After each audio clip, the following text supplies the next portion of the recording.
Hello and welcome to ImpactEd. I'm HD Chambers, Superintendent of Schools for Alief ISD, and I want to welcome everyone who is either listening or viewing today's episode. As always, I'm greatly appreciative, and our school district is greatly appreciative for those of you who have expressed interest in our school system and what we do both internally and externally with our community and across the state of Texas. Today we're gonna dive into a topic that's pretty delicate, but it's delicate for some people, but for Alief, it's an everyday conversation, and it's a conversation that everyone is not afraid to have. As a matter of fact, we value these discussions, and so I am excited and pleased to introduce Miss Krystal Williams. Krystal is a government teacher at Taylor High School, one of our large high schools, and I can't think of a better course to have been teaching for the last 12 months. with all that's going on in our country. So with that, Krystal, thank you for joining us. I know you've been teaching all week, but thank you for being on ImpactEd today. Oh, definitely. My pleasure. My pleasure. So like you said, I'm Krystal Williams, and this is my 23rd year teaching and my 20th year in Alief. I've taught at both ELSIC and currently at Taylor, like you said, Taylor High School, where every day is a great day to be a lion. Special shout out to Miss Williams and the Social Studies Department. But when I looked up, I realized it's been 20 years, and time flies when you're having fun. I love teaching in Alief. I stopped by ELSIC High School on a whim in 2000 over the summer, and Dr. Jackson was an associate principal. He interviewed me on the spot, and it's been history ever since.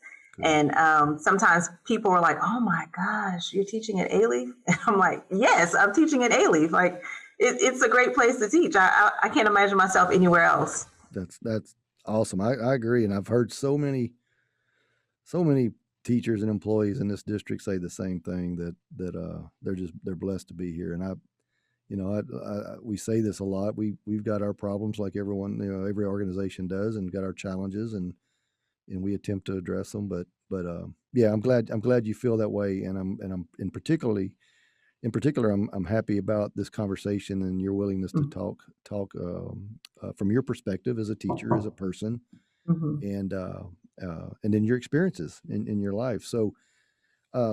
I taught government too, and I taught history, and so we're of kindred spirit in that regard. Right. The older I've gotten, the more I think the more I respect history. Like the more I respect what it is and what it was, and then what it's the role it plays right now in our current life. And the old adage, "What goes around comes around," and is really true, and or the old adage, "If you fail to learn from your past, you're condemned to repeat it." Right. So or if you want to know where you're going, you got to know where you come from. Exactly. Yeah. I mean, there's all kinds of little sayings that are true. I mean, they're true. But in light of, I want to talk. As I mentioned to you the other day, I want to talk about some of the racial issues that have not only taken place in the last 10 months, but just kind of a conversation about how it's kind of led to that, and how it got there. And then maybe, talking about your students and what kind of conversations are teachers having with kids about this, and have been having with kids. And, I know we're in February, we're recording this in February, and I realize it's Black History Month, and we all attempt to celebrate those special contributions and the things that have occurred in the African-American experience, if you will, in our country. But for those listening or watching, this conversation was not born out of, "Hey, it's Black History Month, so let's talk about this." This is not, I told Miss Williams I was worried that the perception would be that, and that's not what this is. This is a conversation that needs to be had in January and March and April and May and June, and all 12 months of the year, not just 1 month. So we're not going to talk so much about Black History Month, but we are going to talk about the African American and the racial experience of what's going on. And then for those of you that are listening, how is that being communicated and what's being talked about in classes? So with that, Krystal, if you don't mind, maybe just go back to when all this started happening and you were having interactions with your kids. How did those conversations go with kids? I think the interesting thing is that we have been having these conversations for a very long time, the last few years. And, you mentioned Black History Month. TASA, the Taylor African American Student Association, a few years back, Janice Taylor was the sponsor. And throughout the month, every week, she would have these seminars. And every year there was a social justice seminar where, and for that one, we would always have a very large turnout for kids because kids wanted to talk about it. They wanted to talk about how they felt, what they saw was happening, and the things that were going on for them. And so for years, we've been having this conversation. And back in the spring, I think after Ahmaud Arbery had been killed, and of course we weren't in school, but as we were chatting with my students through Schoology, one of the things they said was, man, I wish that we were here because I know we could really talk about it. But they had very strong feelings about what was going on because I think it was the fact that the attack, that it happened, that he was killed, number one. And number two, how slow that the system seemed to react. And as people began to protest it, you start to see like this increase. And then by the time we got to George Floyd, we saw a big swell. And so again, students, they're passionate. You really see their passions coming out, that this is an injustice, that they say this is 2020, now we're 2021. And we go back to history. These are some of the same things that we're seeing repeating. And a question that they have is, how is that? Why is that? Why are we, in 2021 in this time period, but you see the same attitudes and the same actions taking place? And so we talk about, well, what can we do to change it? What is their role in changing it? Many of them feel we need to be active. But then the question is, well, how are we active? What do we need to do? Because sometimes as students, they feel like their voice is stifled. But something that we saw happening in the spring and the summer is that many of the movements, the protests, like the one that we had here in Alief, you had a lot of student involvement, definitely a lot of student involvement. And I tell them, like, that's what you do. You start letting your voice being heard. But like Gandhi said, you have to be the change that you want to see in the world. So if we want to change things, then we have to start, educating yourself and educating others. Have you in your 20 some odd years of teaching and working with young men, young women, and that's what you're doing. I mean, I know I use the term kids. They're still youth, but some of them, by no choice of their own, have been forced into living an adult life. They've been forced to making adult decisions and adult choices that not a lot of us didn't have to do at that age. But as you've talked to them over the years, have you seen an increasing an increasing interest or recognition of not just social injustice, but just kind of the world around the world they're living in? Right. Yes. And I think that is, so if I go back to when I first started in Alief, and of course, it's all because of technology, right? Technology plays a huge role in their lives. Social media plays a huge role in their lives. And so now where, 10 years ago, it would have been easier for high school kids to ignore what was going on. But now, because of social media, because they see it all the time, and it's constantly things that are being shared with them, they have more of, you could say like a passion, more of an interest, because they're seeing it more, they're hearing it more, they want to ask more questions. And so the more that they share with one another, oftentimes I'll find where one student, came across an article on Twitter, and they're talking about it in class. We would have 1 minute current events. And so they mentioned something and kids are saying, I didn't hear about that. But now kids was like, yeah, I saw that. And they start sharing more information. So they are, because they're exposed to it more, they are more passionate about it, wanting to do something about it. The observation of students well, social media being obviously the driver of a lot of this, but also just it has become a national issue, if you will. I mean, it's now become thing that is it's covered on the news. It's covered in both print media and talk shows and things of that nature. Do you find students who get engaged in these discussions? Do you find them finding a lot of their information or basing some of their information off of mainstream type news or things? Yes. So I'm Yes. curious as to kind of where they're getting their news and where they're getting. Don't misunderstand. Where are they getting their education? Like where are they getting these things that they believe so passionately in? Right. I believe. Well, I think, social media kind of the blessing and the curse. So there are going to be some kids who an article from CNN or Click to Houston, something comes up, on their feed. But then if they follow celebrities and it's something that a celebrity has retweeted, then, they get more information. And sometimes there are things that they bring to me and I'm like, wow, I never even heard that. But they saw it on social media and we go pull it up and go look at other news sources and there it is. And that's something that I tell my students. I encourage them. I say, you can't just get it off of Twitter. If you see that, then you need to go and look it up. And don't just look at one site. You need to look at multiple sites to see, what are the different news sources saying about this particular issue. Because they're going to report on it differently, but through both articles, both sites, you're going to get the truth of it. And I think the more that they see, the more that they read, the more that they can see themselves in those situations or people that they know. And I think that's another reason why they're so much more attached to it now, because they are seeing that it can happen to anyone.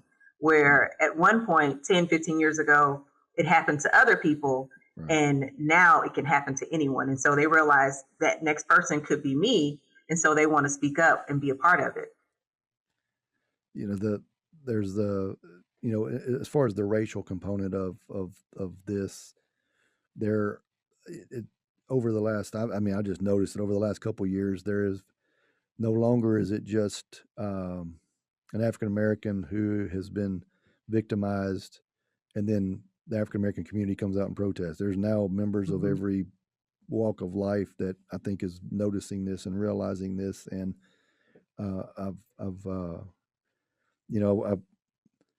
there's part of that that gives me optimism about the direction that, even though we're in a rough spot now, that the direction that we're going and that these young, when I say young, 17 through 25, 26 years old, that generation of that generation of people are going to maybe not suffer the same pitfalls that our generation did. I mean, do they talk about what happens as they get older, or do you where's I'm curious about what they're, are they cautiously optimistic? What's their forecast for their own future? I think they are cautiously optimistic, but I do feel like teenagers today, especially our kids here in the district, that they, like you said, it's not just Black people who are coming out and a part of a Black Lives Matter movement. You see so many people, communities who are coming out in support of. And I think because of the diversity of our district,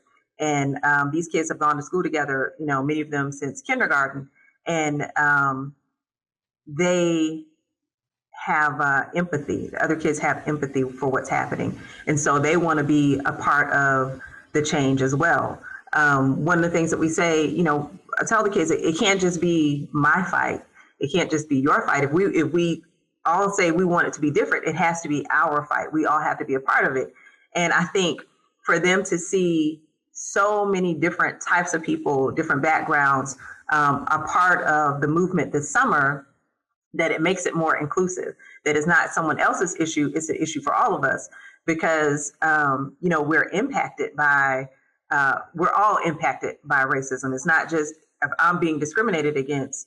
Well, in order for that to stop happening to me, then I need for you to step up and say, well, that's wrong, so that more people can join the conversation and fight against it.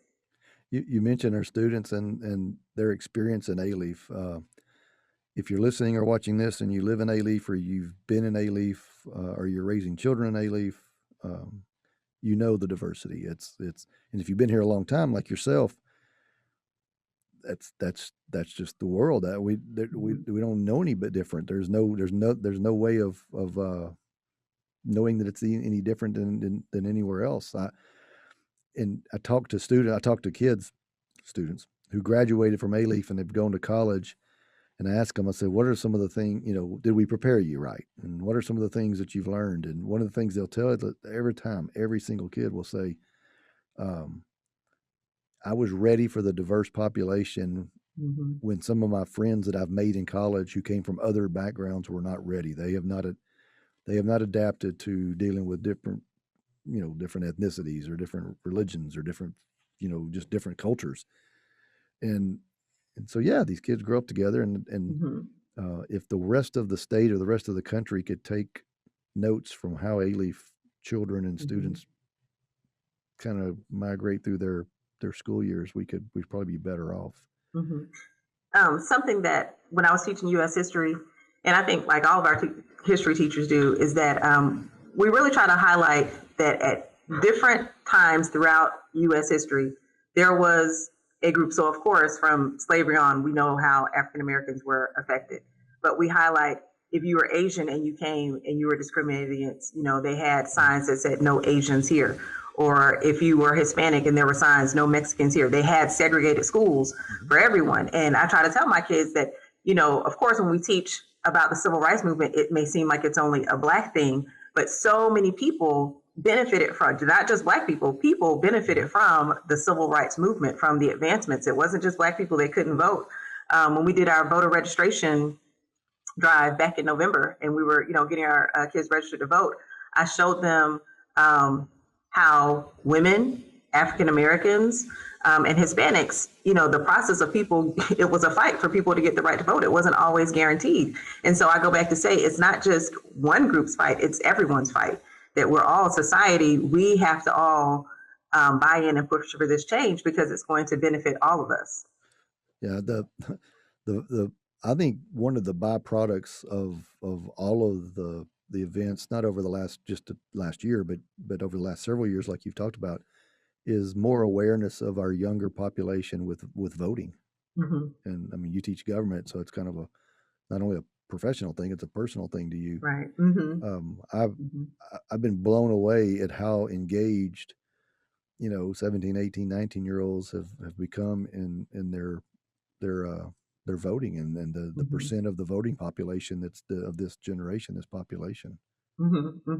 I think probably one of the most disappointing things about the pandemic and virtual school is that I wasn't able to be with my students as during the election season in the fall, because usually we've had such great conversations and the kids are paying attention, and we did the best that we could in that, number one, I tell the kids as a government teacher, I'm always going to tell you your vote counts. Like, you have to vote and register. So even if you register and you say, well, Ms. Williams, I don't know what's going on, you have all the information at your fingertips. Like, you can research the issues, the platforms.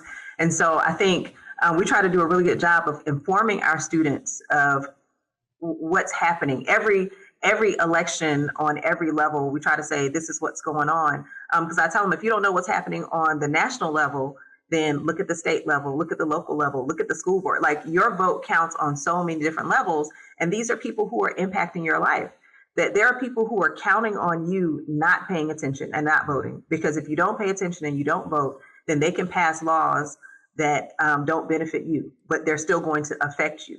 And because you're going to be in the real world, because you are going to be impacted by the laws that are being made, you need to know what's going on. You have to know what's going on. You can't afford not to. I tell them that's the bottom line. You cannot, no matter who or where you are in this society, you can't afford to not know. You can't say, I have other things to worry about. That's someone else's deal. No, it's yours. It is, the responsibility is on you. Yeah, there's no excuse. You're when you talking about the elections, I've tried to tell adults, just not students, but the most impactful elections in our lives are those in our backyard. I mean, I know the presidential election is important. I know, I mean, and it gets the most attention. But your state reps and your state senators and your local city councils and your mayors and your county commissioners and your school board members, and those are the individuals who actually take action that impact your life. I don't know that any president has ever done that has specifically impacted people's lives as much as maybe what a state elected official has done. So it's and it took me a long time to figure that out. I mean, it took me a long time to realize that you better pay attention to what's going on here, because that's where you're most vulnerable. Years ago, there was a bond election in Alief, I think, so that the middle schools could get an additional gym added on. And one of the things that I told my students, I said, look, other schools and other districts have 2 gyms, and you guys only have 1. Is that okay? And they're like, no. So do you know how you make that happen? If you think that is something that we need, then you need to vote for it. You need to encourage people who are registered to vote for it, because it impacts you. Okay, so you're graduating, but if you have younger siblings, nieces or nephews that are going to go to school in Alief, don't you want the best for them? Then you need to be involved with it. You need to be active with it. And so trying to make sure that that's my thing. I always want them to see their value in what's happening, that you are very valuable. Even if you may feel like, I'm a very humble person, it's just little old me. Well, little old you has a much bigger impact than you think. And so getting them to see that and have conversations about why they should vote, who or what they're voting for. One of the things that we did for the presidential election was that their assignment, they had to watch the debates, and we had several different topics for them to write down keynotes from both of the candidates. And then we discussed it. What did you think about, what Joe Biden had to say on this? What do you think that Donald Trump had to say on that? And so having them pay attention, because again, this is important. This is something that you need to know, and information that you learn, you can share it with someone else. The social issues of our time right now were actually the social issues of the 60s, right? I mean, I don't know that there's been much change in social issues. Equity is a term that has, as a word, it has become kind of a catchphrase for all of the issues that we find that we find where there's injustices in, or whatever that topic may be. I'm concerned. I don't know if you'd agree with this. I'm concerned that the term equity could be hijacked, or could be redefined and used in a lot of different ways. And is there ever a point in the future where that word is not as meaningful as it is, or if it's lost its context with what we're attempting to do? And the reason I mention that is because, as you know, our district is, over the last couple of years, has really taken a really close look at our equity, not just policies, but just how do we behave like as adults. We had people come in and look at our data and look at information and talk to people, and there were areas in which I, as a superintendent, I was surprised. I said, I thought we were more equitable than maybe what the real information shows. But I think this term and the way in which we're going about teaching students how to not only live in an equitable society, but how to be a part of an equitable society is just as important. And if they're going to continue, like you said, if these that want to make changes, and to be treated equitably versus equally, which I think I always say this, I said, listen, there's a difference between those two words. Equally is we treat everybody the same. Equitably, we treat them the way they should be treated. That we give them what they need, as opposed to just giving them a blanket like we give everyone else. But I don't know. Just what are your thoughts on that? Or well, I think people confuse equity with equality. Right. They think that of course we're the same, and because society views us the same, then we have the same opportunities. And as much as we hate to admit it, we do not. That again, I keep, and something that I keep, having conversations with my family and my friends is that we say this is 2021 and people are still fighting for equity. That sure, of course, it is equality. We don't have segregated schools. We can live in the same neighborhoods, but the opportunities that are there. And it's interesting that you say that, because at lunch today, I was speaking with Mr. Buckley, Ernest Buckley, who's a teacher here. And in his class, they were talking about capitalism. And a comment came up about how fewer Black and brown people are able to open businesses. That they felt that, when the students felt that they were discriminated against the most. And another student says, well, I don't see that my family, we were immigrants and we came here and we own businesses. And so trying for them to see that equality would be if we were all considered minority and that we all have the same opportunity. But for some reason, Black and brown people are seen as a greater risk of investing. And so they don't have the same opportunities, or they have to come up with more capital to open these businesses. And so the opportunity is not there. They're not given that opportunity. And I really think, and even the kids get it now, that something has to be done. And I think that's the thing. They can't figure out, well, what do we need to do to get equity for everyone? Yeah, you can only protest in the streets so long, right? I mean, it's not to discount the what that means or what it's attempting to mean. But at some point, there has to be a movement, or there has to be some type of adjustment, change, whatever term you want to use. And I think that's where all of us are struggling. I mean, as a white man, 57 years old, trying to, identify where is it in this conversation, not just this conversation, but where is it in this entire discussion that I can have the greatest impact and be of the most help to everyone. And I think the problem is that, and a problem, so to speak, that everywhere is not as diverse as Alief. Right. So you have some people who, their communities, their town, everyone is the same. And so for them, because of that, and no fault to them, but that's all that they know, that of course there's equality, of course there's equity. But then when you have communities like ours, we see it. And trying to convince people that it is something that we have to fight for, because some people feel like, no, it's just, of course you have it. Like the civil rights movement happened. Yeah, get over it. You can do it, right? Yeah. Yeah. But we're like, that was only 50 years ago. Like, I was alive. Like, that's still a modern thing. So it's not like we're saying it happened in 1920. Right. That was just 50 years ago. It's still a new thing. And so we're still fighting for these same struggles. But like you said, I don't think anyone has the answer. Like, how can we come up with the answer, the perfect fix? We can, like you said, the district does a great job of trying to ensure that our students are receiving it. But in places that don't know, it doesn't exist. It's hard. Like, we need for them to get on board, but they don't know how to fix it because they don't see it. Right.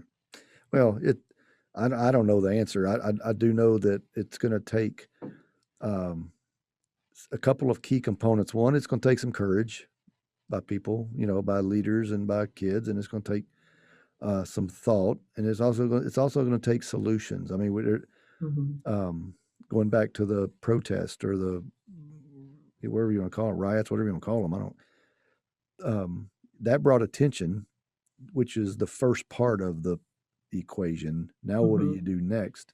And what do you do next? The answer to that is going to have to be assembled and executed by by everyone, as you were talking about. And I think about like this district. So I've been here 10 years, and I don't look like 98% of our kids, 90 whatever. I don't have those experiences. I'm under no illusion. I don't pretend to. I think that's the most offensive thing I could do, is act like it. But what I've learned in working with African Americans or Latinos or Asians or other ethnicities, you know, everybody just wants a fair shake. They just want to be treated equitably. You know, they just want fair. So going back to your capitalism conversation, yeah, there's the opportunity. Everyone has an opportunity to open their own business, but it's a lot harder to get a loan from XYZ bank or a small business loan for some than others. And then that's when you start looking at that institutional kind of I don't know, biases, if you will. And I don't even know if it's a conscious. I don't know if there's someone sitting there like thinking like, you know what, I'm not. It just has been so entrenched, and I've learned that. I mean, like I said, observing and watching and trying to assimilate myself into a place that I can help the in my profession students get out of that. I was told, I don't know if you remember, when I first got here, we had a convocation when I first got here, and the gentleman basically encouraged principals and superintendents. He goes, you should go find your local black church, your black pastor, and go up and ask them to speak to the congregation, introduce yourself, tell them you love their kids, and then sit down. And I did that. I got up Sunday mornings for, good Lord, a year and a half. I can't remember how many, and went to some 7:00 services. I'm going to tell you, at 7:00, they had the walls. Right. I was seeing the spirit. Right. But no, I stood up there and I said, listen, you don't know me. I don't know you. We probably don't have a whole lot in common in terms of our life experiences, but I care about your kids. And preach on, bro. I mean, they just, and ever since then, I've just kind of, the role that we can play in and I'm using me as an example here, but the role that different people can play who may not have those experiences or may not, there's roles for them, and there's meaningful places for them to be, so that this equitable distribution of opportunity is a real thing. Right. I think, so if we go back to the summer, and we saw so many Black Lives Matter protests, and we did see a lot of white people who said, you know what, this is wrong.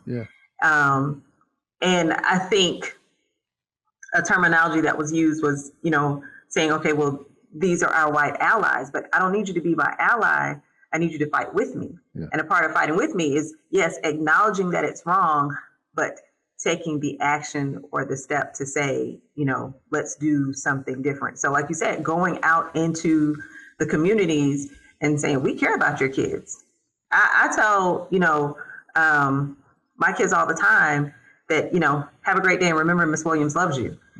So when people know that you care about them, genuinely care about them, then they're willing to fight right alongside with you. And so, of course, we're not gonna all interlock arms all the time. But like I said, people who are in key positions, take a chance, hire someone or set that program, or, I think it's an action, not just words. And that's what people are looking for. Don't just stand with me at the march and, post on social media, but what is the action that you're going to take? And if people look at the positions that they're in, maybe there is something that, even if it's a small role, there is something that you can do, That is so true. It's one thing to be the cheerleader, or even the person walking down the street, protesting, versus the person who walks down the street and protests, but then when all the cameras are gone and when all the adrenaline that comes from all that kind of stuff is gone, are they the ones that are actually helping bring about a solution to the very reason they were walking down the street in the first place? And I'm hoping as we have this conversation and people listen or watch this, that there is maybe a reminder to all of us. And white people, I'll just tell you, the people that were enraged and outraged and, shoulder to shoulder walking down the street, that we haven't lost that same sense of camaraderie, that same sense of, okay, you're hurting, this is hurting me too. Right. And I know that's a difficult thing. I mean, you get into the tentacles of race relations and different cultures, and it gets really deep, and there's a lot of layers to be pulled back. But at the very surface of that is just people trying to help people. Right. We're in a society, our society has a short memory. And so, something happens and it catches our attention. So again, we go back to the summer and we're all fired up about the summer. And then by the time we got to August or September, well, yeah, Black lives still matter. But now we're, wrapped up into something else. And so, like I said, okay, well, we marched. So now what is our second step? And I think that's kind of a frustrating thing with our students, is that they want to take action. And so we got out there, we protested, but it's kind of like, okay, well, what do we do now? Now that the protest is over, what do we do now? And just if we all have conversations with our students, and, if conversations, and it's crazy because we would like for conversations to be the same if in all the school, because that's what political socialization, that's a big part of schools, right? So we're teaching the kids the same thing no matter where you are. But I think when it comes to certain issues like social justice, again, it goes back to the impact. Well, if my community is not impacted as much, I don't know if I could really have that conversation. And then some parents have to be, receptive of it, because a teacher could have that conversation and then the kid goes home and the next thing you know, the principal's getting a call about a conversation that a teacher had, and the teacher has good intentions, but it was received, negatively. Yeah, that has probably been occurring over the last 4 years, and President Trump had a lot to do with that. I'm not getting into partisan politics, but you have. I remember the same thing happening when Barack Obama was elected president. We had parents calling saying, we don't want us to stop school and show the inauguration across the school monitors. We've as a school system, we've had to deal with so many of these social issues, and teachers, God bless you, that have been in the classroom for so long, especially teaching the course that you teach and the age group that you teach. You're talking to young adults, and how a public school, a teacher who teaches in a public school where we welcome the masses, how you personally and your colleagues navigate that and work to instill these difficult discussions, or had difficult but necessary, without getting, this is a very loose term, but without getting into a point where it just creates more controversy than the conversation was worth. And right.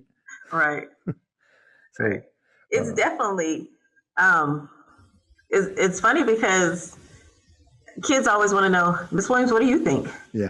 And so who'd you vote for? Right. And I tell them, I said, well, I can't tell you that. And some other kids will say, well, she can't say that. She can't say. I try to come from a very nonpartisan perspective.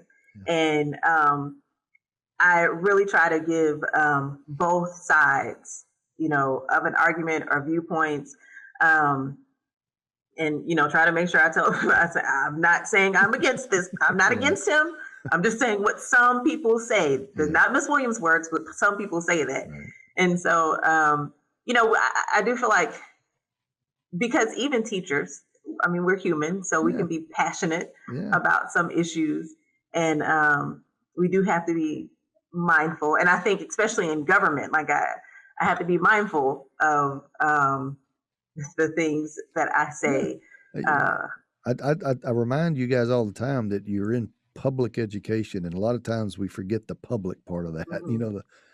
And so while there's nothing wrong with sharing points of view and doing exactly what you described, every once in a while, and it happens everywhere, there's a personal opinions come out, and we have to deal with those. But I hope for those teachers that are listening to this and who do, want to have these conversations with kids, regardless of what age they are, I want them to know I want these discussions to be had. I want them to be organic, and or start. I don't, however they get started, but I want employees and staff members to feel comfortable talking about it, and not.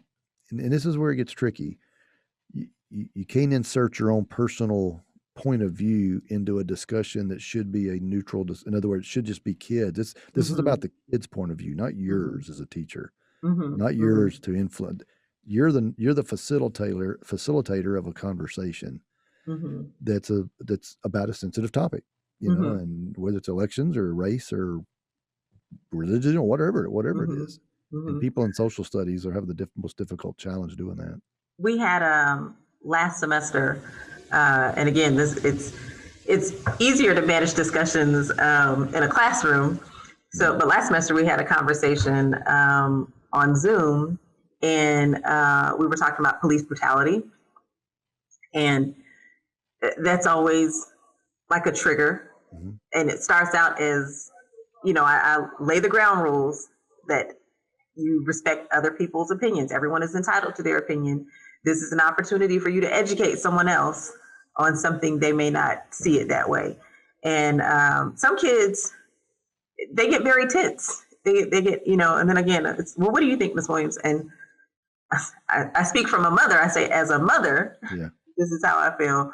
But as your teacher, I understand where you're coming from. So it is, I think that's another part of school, teaching them how to respect other people's opinions, that we can have these conversations. And I said, you know, what do they always say? You never talk about politics and religion. I said, but in government, we can't get around politics. Right. So you have to respect that other person's opinion, hear what they have to say, because it may be something that you never thought of or that you don't know that could change your mind. I think what and you do this every day, there's plenty of room in the educational system to talk about politics. I mean, there's plenty of room in it. I think where a lot of times, and it's the same way with race, there's plenty of room to talk about race relations, and I don't know, regardless of what people's opinions are. I think the trick is, like you said earlier, is to allowing this discussion to kind of be a student-led discussion where they're not only are they voicing their opinion and trying to get, you know, I always said, I'm not trying to talk you anything. I'm just giving you something to think about. You know, just think about it. That's the magic of that type of discussion, is where, you know, I didn't think about it that way, as opposed to what adults typically do. We get passionate and argue, and right now it seems like we're all polarized to a point where we, you know, individually we talk and everybody seems fine, but then you get as a collective group and we're as divided as a country politically as well as racially in some cases as we've ever been. And you know, if we don't, I'm going to tell you, Krystal, if we're not teaching it in schools, then we're in trouble. You know, we this needs to be a conversation being had, and I don't care how sensitive or how delicate the topics are. Right. So, and if we go back to like sensitive topics, so interacting with the police. So that has now become a unit in government that we have to teach, how to interact with police. And I tell the kids, okay, you know, here's the topic.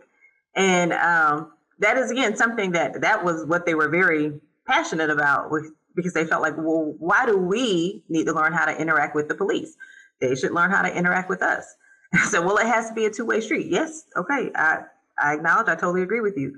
But here are tools for you to use that could help manage that interaction. You know, of course, we know you could do everything right and it could still go wrong, but let's make sure you know what to do, like what your rights are.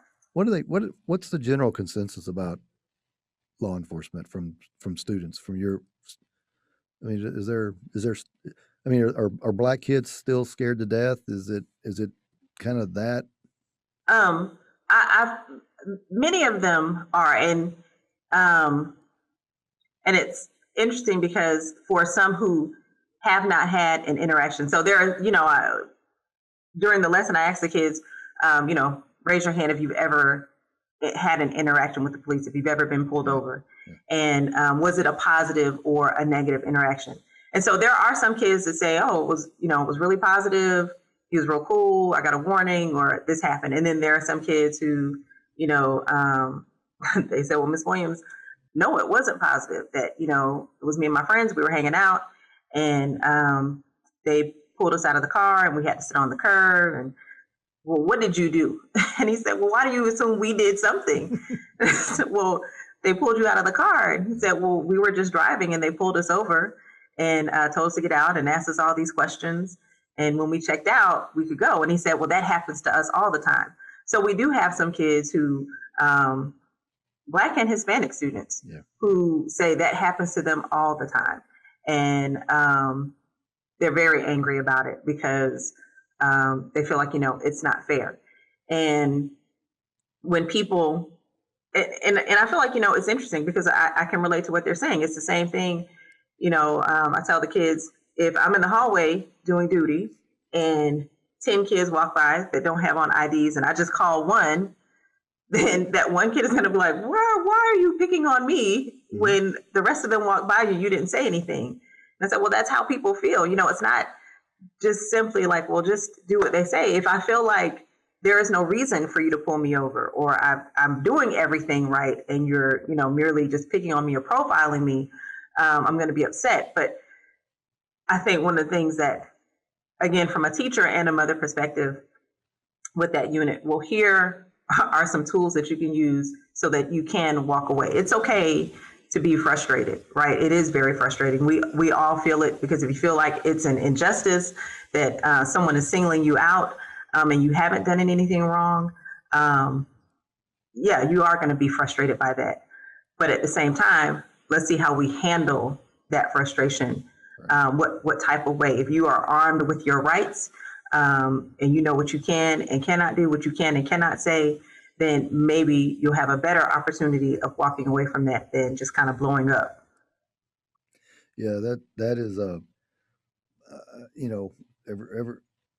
there police brutality didn't start with George Floyd, right? I mean, a lot of people think it did, but I mean, we all know this has been going on, my gosh, for the history of this country. Right. What I found interesting about how his case sparked everything was, yes, it was a white guy that did it, but it was almost for the first time, you almost saw somebody that it actually looked like it didn't bother him while he was like the video that went out, the video that went viral, his facial expressions, and And I've had some people, some friends of mine, who said, I never really got, I knew it was there, and I knew I'm not happy that we're profiled, or because, but I never ever, I didn't get emotional or incensed about it until watching his face, like that expression. And I don't know if kids talk about that or if that's, but I'm just thinking in terms of this whole, that I never thought about it that way. Like I didn't. Right. Until it was brought to my attention, I didn't think of it. I said, I saw him. I mean. Right. I think something that the students bring out is that when we see a situation like George Floyd happen, that the narrative is not that he was killed, but what he did. Yeah. And so, the kids feel like, it's the action. Let's be angry at the action. It doesn't matter, okay, well, what got him? If he wasn't fighting, he wasn't, he wasn't resisting in that manner. Why are we bringing up a past that he has? And I think that's the thing personally for me that is very frustrating, whether it was George Floyd or I go back and I really feel like Ahmaud Arbery really sticks home to me because I have a son. And my son goes jogging all the time, or he did. He's away at college. Yep. And when he came home, after that happened, it was being nervous because he's been gone for months. And it was, well, new people have moved in. What if they don't know him? He's 6'3". He's athletically built. What could happen? And the fact that, the media will bring in a past arrest that he had, that's not the point. The point is that he lost his life in a senseless manner when he didn't have to. And I think if disagreeing with saying a police officer was wrong is not, you're not you're not against them. You can still support them. Yeah, you're not condemning all of them. Right. You can still support them, but saying that they were wrong is important. Like, we all have to admit that. You can't say, well, yeah, that happened, but they were doing this, or but he had this in his system. It doesn't matter. The action was wrong. And I think, kids can, because they sound, like I said earlier, they can see it can be them. Yep. And they want society to stand up for them to make sure that that doesn't happen. There was a little girl last week, 9 years old, pepper sprayed, and that is something that hits home. People say that it was wrong so that we don't see those type of things happening again. Now, something I can say is that when we have our officers in the schools here, I feel like our officers do a great job of building relationships. The kids love Officer Sherman. Yeah, he's a good guy. And, I think he has a really good relationship, and that makes a difference. Just like the relationship that you have with your teacher will change the behavior of a student. The relationship that, we have with police officers can change. So if we're having a community, right? If you're going to be in the community, don't just patrol the community, be a part of the community, know the people in the community. And that way you can build a relationship. Go back to that little girl. She's been scarred. That little 9-year-old girl, her feelings towards a police officer for the rest of her life is going to be negative. That's exactly right. And we need to have, if it's a part of the system, to make the system work better, people have to have a certain amount of trust. I have to believe that if my child is having a mental health crisis and I need help, I need to feel like I can call the police for help and they will come and help me, and not fear that they're gonna, kill my child, and then I don't call and something ends up happening to me. Yeah. Like, that kind of stuff happens all the time, but it's because that trust is gone, that people aren't trusting. And sometimes I don't think it's hard for some people to understand why. What do you mean you don't trust the police? Well, because look at the track record. It may not happen to you, but look at what's happening to my community, to me. Yeah. And so that trust isn't there, and it has to be rebuilt. I agree. I mean, as a person speaking from no experience, that obviously not having any of that experience, you can't. I know the rationale a lot of times is, well, that's one bad apple, or that's not a reflection of and that's true. That is true. That is not a reflection of a law enforcement. But it's almost a profession where you don't have room for error, right? I mean, anyway, I find this conversation fascinating. Not because it's, like I said earlier, not because it's February, or not because it's because in my opinion, there have not been nearly enough of these discussions at younger in education, in my opinion, that continue and sustain, so that we actually do potentially see a change in how we view each other as adults. I mean, how many people have seen that little video back in the summer where that little 2-year-old black boy and 2-year-old white boy are on the sidewalk and they run? Those two little boys didn't see color. At some point we taught them that. At some point they were taught that, right? Right. And it's okay, because it's a reality of existence. But we also have to make sure that by learning about different people's cultures and races, etc., we got to have this sense of, but we got to work together, and we've got to function together, and we're all God's children, in my opinion, in terms of how you look at it. So I do appreciate your time on this, and we've probably gone longer than we should have, but as I told you, I think this is a rich discussion that needs to be had in a variety of different settings. Right. And that's what I think. I think, and it kind of goes back to something you said before. How can we change it? Well, if there are conversations that are being had across the board, not just in diverse school districts, Yeah. but in not so diverse school districts, because it is something that's going to impact all of us, and just to acknowledge and see where people stand, and see what life is like for someone else, and to actually acknowledge that happens, that there is racism, that there is discrimination, but we are at a point where we all know it now. Let's do something about it. Yeah.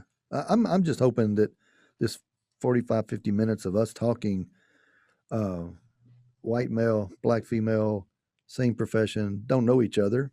Mm-hmm. I mean, that people like us can just have these discussions and have these conversations about this topic. And again, I'm going to repeat myself, but I want teachers and staff members who work with children, appropriately to have the conversation with them at the, I don't know about a pre-K or a kindergartner, but at some point these children start, like I said, they start recognizing the differences someone asked me one time, they said, when my daughter was first, second, third grade, she came home and she'd want me to put pictures that she had done in art class on the refrigerator. And I'd look at them and I'd think, my God, Mm-hmm. you drew outside the lines. You didn't even have the right colors. And, as a mom, I'm going to put them on there because I'm proud of my daughter, but they're not that good. Mm-hmm. She goes, but at some point, someone told my daughter she wasn't a good artist. Mm-hmm. Right? I mean, at some point, she wasn't that cute little second grader. Someone said, that's not very good. Mm-hmm. And now she doesn't want that little child doesn't want their artwork on the refrigerator. Well, it's the same way with this discussion. I mean, these little ones don't see it. At some point, society, families, communities, we begin, explaining this is what this is. This is what we're black, they're white, they're Hispanic, whatever. And I'm hoping these discussions are helpful. So that's it. So thank you very much. I really do appreciate it. And we're going to follow up. We're going to keep talking about this. We really are. We're going to, one of the next episodes on this, I'm going to get you to get some kids. Okay. Some students that I keep calling them kids, some young men, young women to join this conversation. Right. And hear from their point of view. Okay. Definitely. It was definitely my pleasure. Well, thank you again. Appreciate you. Stay safe and enjoy the rest of your evening and the rest of the week. Okay. All right. You too. All right. Bye-bye. Thank you. This has been ImpactEd. I'm HD Chambers. Have a great day.